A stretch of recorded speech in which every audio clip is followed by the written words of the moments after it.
Hi friends, welcome to Komos lifestyle. இன்றைக்கி இருக்கிற அவசர காலகட்டத்தில் குயிக்காக சமையலை முடிக்கணும் அப்படின்னா நமக்கு குக்கர் ரொம்பவே யூஸ்ஃபுல்லாக இருக்குதுங்க.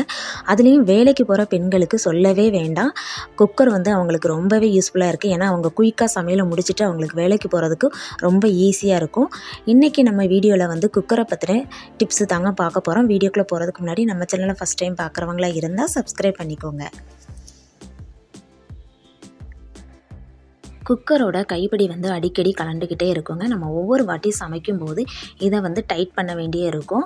இனிமேல் நீங்கள் அடிக்கடி இதை டைட் பண்ணணும்னு தேவையில்லைங்க. நான் சொல்கிற இந்த மெத்தடை நீங்கள் ஃபாலோ பண்ணீங்க அப்படின்னா நமக்கு எத்தனை வருஷம் ஆனாலும் இந்த கைப்பிடி கலண்டு விழாதுங்க.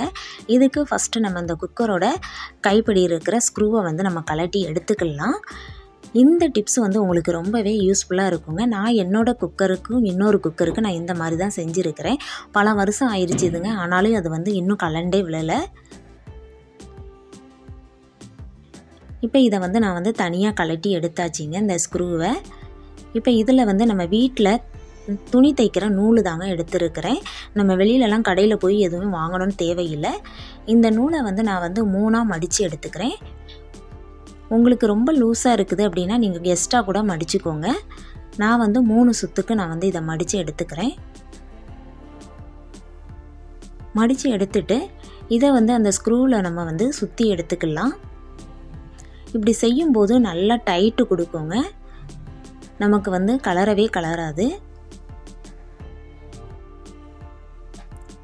3 சுத்துக்கு எடுத்துட்டு கட் பண்ணிட்டேன். இப்போ இந்த ஸ்க்ரூவில் சுற்றிக்கலாம். உங்களுக்கு எந்த அளவுக்கு நூல் வேணுமோ நீங்கள் அந்த அளவுக்கு திக்னஸாக சுற்றிக்கோங்க. நல்லா டைட்டாக சுற்றிக்கோங்க. இந்த டிப்ஸ் நீங்கள் வீட்டில் இருக்க எந்த ஒரு பொருள் லூஸாக இருந்தாலும் அதுக்கு நீங்கள் இதேமாரி செஞ்சுக்கலாங்க. டைட் பண்ணிங்க அப்படின்னா எந்த ஒரு பொருளாக இருந்தாலுமே நல்லா டைட் ஆயிரும். இப்போ இந்த ஸ்க்ரூவை அந்த கைப்பிடியில் வச்சு நம்ம நல்லா டைட் பண்ணிடலாம். நூல் சுற்றி இருக்கிறதுனால டைட் பண்ணும்போது கொஞ்சம் கஷ்டமாக இருக்கிற மாதிரி இருக்கும்.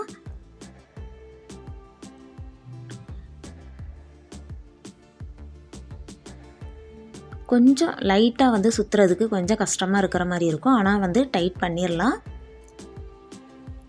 டைட் பண்ணிட்டீங்க அப்படின்னா ரொம்ப ஸ்ட்ராங்காக இருக்குங்க. கலண்டு விழாது. நான் டைட் பண்ணிட்டேன். எக்ஸ்ட்ரா இருக்க அந்த நூலை நம்ம கட் பண்ணி எடுத்துடலாம். இப்போ பாருங்கள், அந்த கைப்பிடி பாருங்கள், அசையக்கூட இல்லைங்க. அந்த அளவுக்கு ஸ்ட்ராங்காக இருக்குது. இது எத்தனை வருஷம் ஆனாலுமே இது கலண்டு விழாதுங்க. இந்த டிப்ஸ் உங்களுக்கு ரொம்பவே யூஸ்ஃபுல்லாக இருக்கும். குக்கரோட கேஸ்கட் ரொம்ப லூஸ் ஆயிருங்க. அப்போ நம்ம அடிக்கடி இதை மாற்ற வேண்டிய இருக்கும். இனிமேல் நீங்கள் அடிக்கடி இதை மாற்றணும்னு தேவையில்லைங்க. நம்ம இந்த குக்கர் நம்ம சமைச்சு முடிச்சோன்னா இந்த கேஸ்கட்டை நல்லா இதை க்ளீன் பண்ணி எடுத்துக்கணுங்க. அதுக்குள்ளே நம்ம சமைக்கிற அந்த சாப்பாடெல்லாம் அதுக்குள்ளே இருக்கும். அதனால் அதை நம்ம நல்லா சோப்பு தேய்ச்சி நல்லா க்ளீன் பண்ணி எடுத்துக்கலாம். க்ளீன் பண்ணி எடுத்துகிட்டு இதை ஃப்ரீசரில் நம்ம ஸ்டோர் பண்ணி வச்சுக்கலாங்க. எப்போ நம்ம சமைக்கிறோமோ அப்போ எடுத்து நம்ம இதை குக்கரில் போட்டோம் அப்படின்னா நல்லா டைட்டாக இருக்குங்க. நமக்கு ரொம்ப நாளைக்கு இது உழைக்குங்க. லூஸாக இருக்காது. இப்போ நல்லா நான் க்ளீன் பண்ணி எடுத்துட்டேன். நான் ஏற்கனவே ஒரு கேஸ்கட் நான் உள்ளே ஸ்டோர் பண்ணியிருக்கேங்க. இப்போ ஃப்ரீசரில் இதையும் ஸ்டோர் பண்ணிடுறேன். எப்போ சமைக்கும்போது இதை எடுத்து நம்ம யூஸ் பண்ணலாங்க. இப்படி பண்ணிங்க அப்படின்னா உங்களோட கேஸ்கட் உங்களுக்கு ரொம்ப நாளைக்கு உழைக்குங்க. அடுத்த டிப்ஸு, குக்கரில் பருப்பை சாப்பாடை வேக வைக்கும்போது அது பொங்கி அடுப்பை சுற்றியும் பார்த்தீங்கன்னா கொட்டி நமக்கு அதை க்ளீன் பண்ணுறதுக்கே போதும்னு ஆயிரும். இனிமேல் இப்படி பொங்காதுங்க. அதுக்கு நீங்கள் பருப்பை வேக வைக்கும்போது அது கூட என்னெல்லாம் சேர்ப்பீங்களோ அதெல்லாம் சேர்த்துக்கோங்க. சேர்த்துட்டு அளவான தண்ணியாக நீங்கள் வச்சுக்கோங்க. பருப்பு நல்லா கொதிக்கணும். இப்படி கொதித்ததுக்கப்புறம் இதுக்குள்ளே நம்ம ஒரு பவுலில் போட்டுக்கலாம். எந்த ஒரு கிண்ணமாக இருந்தால் கூட நீங்கள் இதுக்குள்ளே போட்டுக்கோங்க. இப்படி கிண்ணம் உள்ளே போடும்போது எக்ஸ்ட்ரா இருக்க தண்ணியெல்லாம் நமக்கு கொதித்து வரும்போது அதுக்குள்ளே விழுந்துருங்க இந்த கிண்ணத்தில். அப்போ நமக்கு மேலே பொங்காது. இப்போ நம்ம குக்கரை மூடி போட்டுடலாம். உடனே நீங்கள் விசில் போடக்கூடாது. அந்த ஆவி வந்ததுக்கப்புறம் தான் நம்ம இந்த விசிலை போடணும். இப்போ குக்கர் விசில் வருது பாருங்கள். எதுவுமே கொட்டலை பாருங்கள் நமக்கு. இப்போ ஆவியெல்லாம் போயிடுச்சு. இப்போ நம்ம ஓப்பன் பண்ணி பார்க்கலாம். அந்த எக்ஸ்ட்ரா இருந்த தண்ணி ஃபுல்லாக பார்த்தீங்கன்னா இந்த கிண்ணத்தில் வந்துருச்சுது. பருப்பும் பார்த்தீங்கன்னா நல்லா வெந்துருச்சுது. நான் உங்ககிட்ட காட்டுறேன். இந்த தண்ணியை நம்ம இப்போ வெளியில் எடுத்துடலாம். பருப்பு பாருங்கள் எந்த அளவுக்கு நல்லா வெந்துருச்சுதுன்னு. இந்த தண்ணியை நம்ம வந்து ரசம் வச்சுக்கலாம், இல்லைனா இந்த சாம்பாரோடையும் சேர்த்துக்கலாம். அப்படி இல்லைன்னா இதில் கொஞ்சம் உப்பு மிளகுத்தூள் போட்டு இதை குடித்தா கூட ரொம்ப நல்லா இருக்குங்க, சூப்பு மாதிரி இருக்கும். இந்த டிப்ஸ் உங்களுக்கு ரொம்ப யூஸ்ஃபுல்லாக இருக்கும்னு நினைக்கிறேன். அடுத்த டிப்ஸ் வந்து குக்கரில் உள்பகுதியில் அந்த விசில் வரும்ல, அந்த இடத்துல வந்து அடைப்பு எதுவும் இருந்துச்சுது அப்படின்னா விசில் வந்து வராதுங்க. நம்ம சாப்பாடெல்லாம் பொங்கும்போது அதுக்குள்ளே ஏதாச்சும் போய் அடைச்சிருக்கும். அதை நம்ம க்ளீன் பண்ணாமையே க்ளோஸ் பண்ணி அப்படி வச்சிட்டோம் அப்படின்னா விசில் வந்து வராது. அதுக்கு வந்து நம்ம ஒரு ஊக்கு எடுத்துக்கலாம். ஊக்கு எடுத்து நல்லா வந்து குத்தி விட்டோம் அப்படின்னா அதுக்குள்ளே எதுவும் அடைப்பு எதுவும் இருந்தது, சாப்பாடு எதுவும் இருந்தது அப்படின்னா அது வந்து வெளியில் வந்துடுங்க. பாருங்கள், நான் குத்தி எடுக்கிறேன்.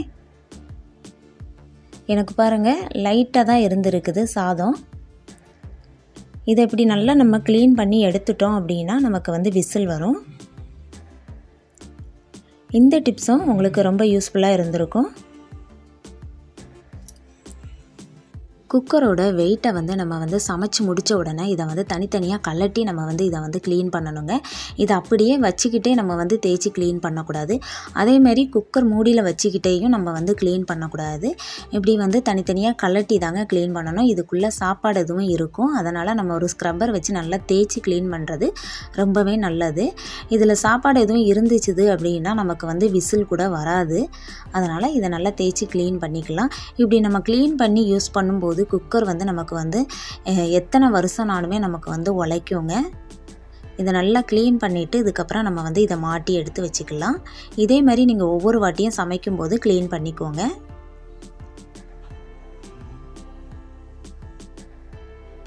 அடுத்த டிப்ஸ் வந்து நம்ம குக்கரில் என்ன சமைச்சாலுமே அது நல்லா கொதித்ததுக்கு அப்புறம் தான் நம்ம வந்து குக்கர் மூடி போடணும். அதேமாதிரி அதில் இருந்து ஆவி வந்ததுக்கு அப்புறம் தான் நம்ம வந்து விசிலே போடணுங்க.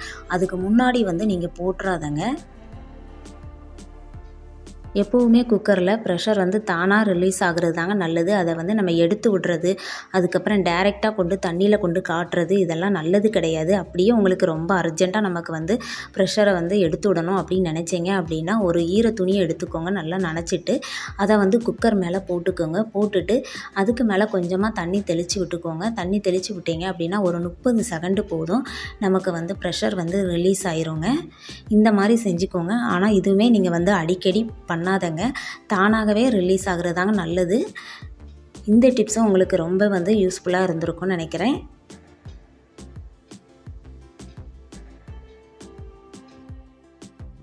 எப்போவுமே நம்ம வந்து குக்கரில் சமைக்கும்போது சாப்பாடாக இருக்கட்டும் எதுவாக இருக்கட்டும் இந்த கைப்பிடிக்கு கீழேயே இருக்கிற மாதிரி பார்த்துக்கோங்க. அதுக்கு மேலே இருந்துச்சுது அப்படின்னா நமக்கு வந்து சாப்பாடுலாம் வெந்து வராதுங்க, அரிசியாக தான் இருக்கிற மாதிரி இருக்கும். அதனால் நம்ம என்ன சமைச்சாலும் அதுக்கு கீழே தண்ணி வர்ற மாதிரி பார்த்துக்கோங்க. அடுத்த டிப்ஸ் வந்து குக்கரோட மூடியில் அந்த வெயிட்டுக்கு பக்கத்தில் அந்த சர்க்கிள் மாதிரி இருக்குல்ல, ஈயம் வச்சுருக்குறாங்களே, இது வந்து எப்பவும் மேடாக இருக்கிற மாதிரி பார்த்துக்கோங்க. அது பள்ளமாக உள்ளே போகிற மாதிரி இருந்துச்சு அப்படின்னா இதை வந்து கடையில் கொடுத்து மாற்றிக்கோங்க. இதை தனியாகவே அவங்க கடையில் வந்து மாற்றி தருவாங்க. இதை வந்து அடிக்கடி செக் பண்ணிக்கோங்க. குக்கரில் சமைக்கிறது வந்து நம்ம உடல் ஆரோக்கியத்துக்கு வந்து நல்லதில்லை. அடிக்கடி சமைக்காதங்க. நமக்கு ஏதாச்சும் அர்ஜென்ட்டுன்னா மட்டும் குக்கரில் சமைக்க பாருங்கள். இன்றைக்கி பார்த்த எல்லா டிப்ஸுமே உங்களுக்கு ரொம்ப பிடிச்சிருக்கும்னு நினைக்கிறேன். அப்படி பிடிச்சிருந்ததுன்னா லைக் பண்ணுங்கள், உங்கள் ஃப்ரெண்ட்ஸ் அண்ட் ஃபேமிலிக்கு ஷேர் பண்ணுங்கள், மறக்காமல் சப்ஸ்கிரைப் பண்ணுங்கள். தேங்க்யூ.